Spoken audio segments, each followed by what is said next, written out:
The uncertainty caused by Donald Trump's tariffs is having a big impact on how a lot of people do business, and in many cases, it's forcing them to adapt on the fly. The CBC's Aaron Collins has traveled to Medicine Hat, Alberta, where people are looking for opportunities amid all this chaos. And Aaron, you've been speaking to businesses about how they're responding to strained relations with the U.S. What have you been hearing?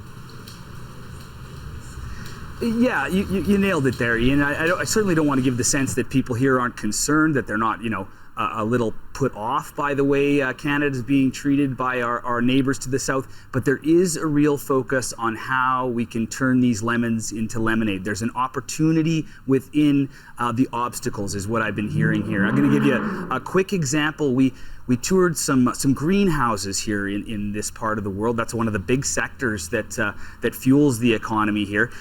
They're noticing a big uptick in people wanting to buy local, people wanting to get that Canadian produce onto their tables, and they see this as an opportunity, right? They see this as a way to get the produce grown here on tables right across the prairie. So I want you to hear Ryan Kramer. He runs Big Marble Farms, and he is seeing an opportunity.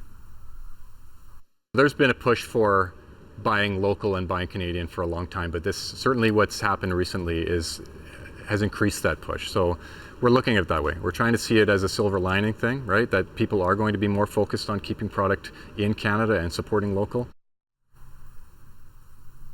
So Ryan says he gets a bit, upset whenever he sees a foreign produce label from somewhere else in a supermarket. He wants to have his produce in supermarkets right across the prairies.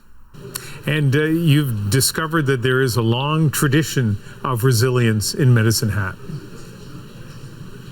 There really is. It's one of those things that sticks with you whenever you talk to anyone here. This, to sort of take you back about a century in time, this area, this part of the world is in the Palliser Triangle. Now, what does that mean? Well, that's a really dry, arid section of the prairies. And when the first settlers came out here, they were pretty much told, hey, if you're in the Palliser Triangle, move on. You won't be able to farm. You won't be able to make a go of it. But the people here, the people that stuck it out, that stuck around, they're used to droughts. They're used to floods, and for the last 40 or 50 years, they're used to the oil and gas sector and the booms and the busts that the natural gas that's fueled the manufacturing sector here brings. So they are used to challenges, right, and to seeing the opportunity within those challenges. And I think that history has a lot to do with their mindset as they meet this latest challenge. And of course, it's election time. So what's top of mind there?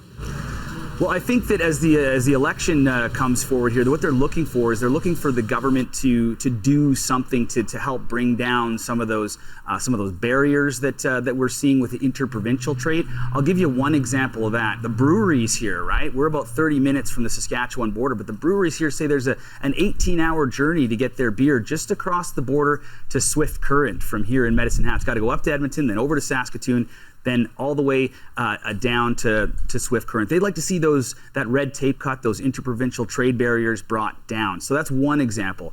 Another example is the booming aerospace sector in this area. They provide, this is one of the drone sort of capitals of the country. They produce drones here for military use.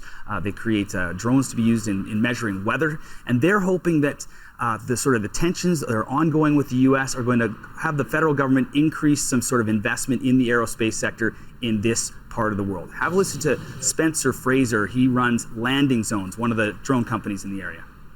Talking a lot of money here. We're talking, in some years, $300-400 million worth of business that's going outside of Canada instead of where we could be doing it right here at home. Yeah. So, we're hoping to see common sense prevail, that people will say, hey, we can do this in our own backyard, give jobs to Canadians, help the tech evolve, and then continue with our exports.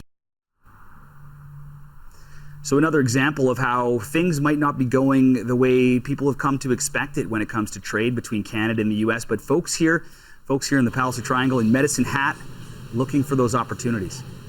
Thanks, Aaron.